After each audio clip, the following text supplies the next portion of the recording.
نحمده ونصلي على رسوله الكريم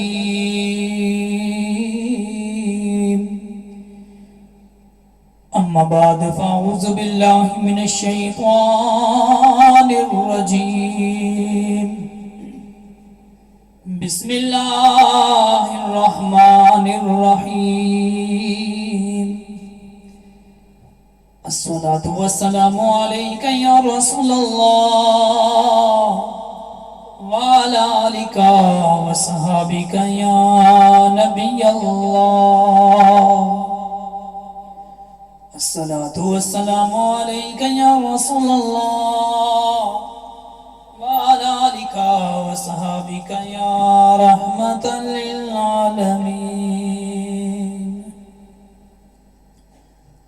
حمد و ثنا تو بعد قرآن مجید فرقان حمید دی آیت کریمہ تو شروع کیتا ہے. دعا ہے اللہ تعالیٰ صحیح پڑھنے کی توفیق عطا فرمائے. میرے دوستو، آج کا میرا موضوع حضرت شبلی کی محبت الہی کا واقعہ. حضرت شبلی ایک بزرگ گزرے ہیں. ان کے بڑے عجیب و غریب احوال تھے. نہاوند کے علاقے کے گورنر تھے. ایک دفعہ بادشاہ نے اپنے گورنروں کو دربار میں بلایا اور سب کو کسی خوشی کی وجہ سے خلعت پیش کی. پھر کہا کل سب لوگ یہ پوشاک پہن کر آئیں تاکہ میری محفل میں بیٹھ کر گفتگو کر سکیں. سب لوگ پوشاک پہن کر پہنچے. اللہ کی شان عین جب گفتگو محفل اپنے عروج پر تھی، محفل گرم تھی. ایک گورنر ایسا تھا کہ جسے چھینک آ رہی تھی وہ جتنا اسے روکتا چھینک اور زیادہ زور سے آتی. وہ جتنا ہی اسے روکتا چھینک اور آتی. بلا آخر سے 3-4 مرتبہ اکٹھی چھینک آئی. چھینک آئی تو لوگ بھی اس کی طرف متوجہ ہوئے. حالانکہ یہ چیز انسان کے بس سے باہر ہے، تاہم محفل میں ذرا معیوب ہی محسوس ہوتی ہے. لوگوں نے اس کی طرف دیکھا، پھر فوراً بادشاہ کی طرف متوجہ ہوئے. جب بادشاہ کی نظریں اس پر پڑی تو اس گورنر کے ناک سے کچھ پانی نکل آیا اور اس کو صاف کرنے کے لیے کپڑا نہیں تھا. اس گورنر نے پوشاک کے ساتھ اپنا ناک صاف کیا. بادشاہ دیکھ کر بڑا حیران ہوا کہ میری دی ہوئی پوشاک سے ناک صاف کرتا ہے. اس نے پوشاک کی قدر نہیں کی. اس کی پوشاک اتار لی جائے اور اسے دربار سے دھکا دے دیا جائے. چنانچہ ایسا ہی کیا گیا. اب محفل کا رنگ بدل گیا.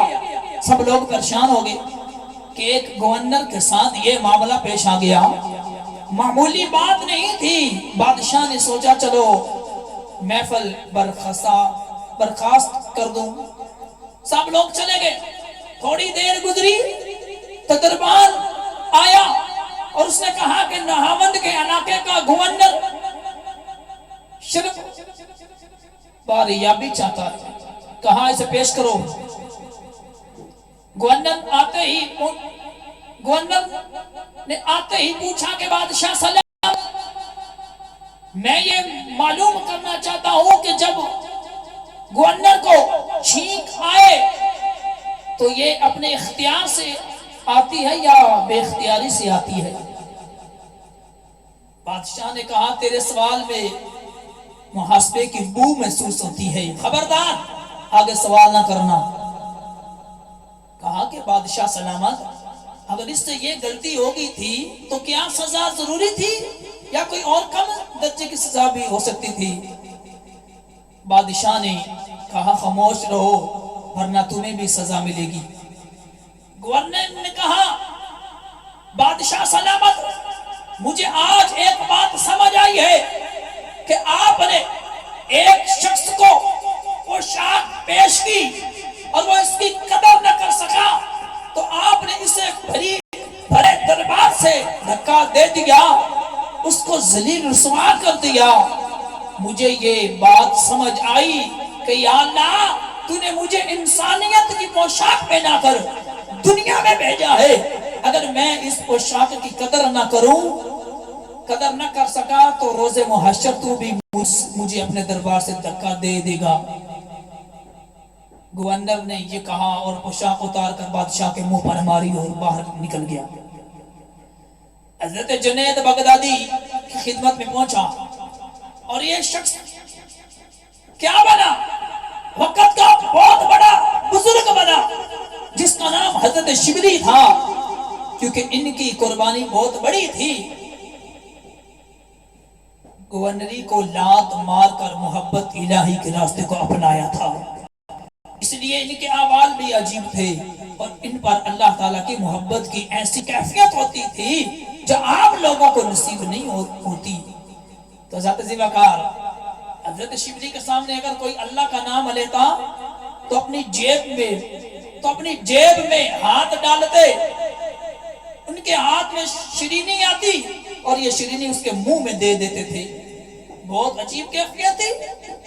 جو آدمی بھی ان کے سامنے اللہ کا نام لیتا یہ جیب سے شرینی نکالتے اور اس کے منہ میں ڈال دیتے۔ کسی نے کہا حضرت یہ کیا معاملہ ہے؟ فرمانے لگے جس منہ سے میرے محبوب کا نام نکلے تو میں اس کو شرینی سے نہ بھر دوں تو اور کیا کروں؟ تو حضرت ذوالفقار اللہ کی رحمت کا واقعہ، اللہ تعالیٰ کہ نیک بندے، اللہ تعالیٰ اپنے نیک بندوں کے ساتھ اچھا معاملہ کرتا ہے۔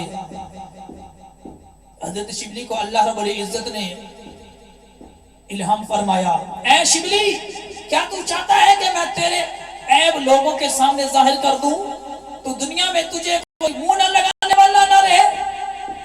انہوں نے جب یہ الہام سنا تو جواب میں کہا یا اللہ کیا تو چاہتا ہے کہ میں تیری رحمت کھول کر لوگوں پر ظاہر کر دوں، تجھے دنیا میں کوئی سجدہ کرنے والا نہ رہے؟ پھر الہام ہوا کہ اے شبلی نہ تو میری بات کہنا نہ میں تیری بات کہوں گا۔ واخر دعوانا ان الحمدللہ رب العالمین۔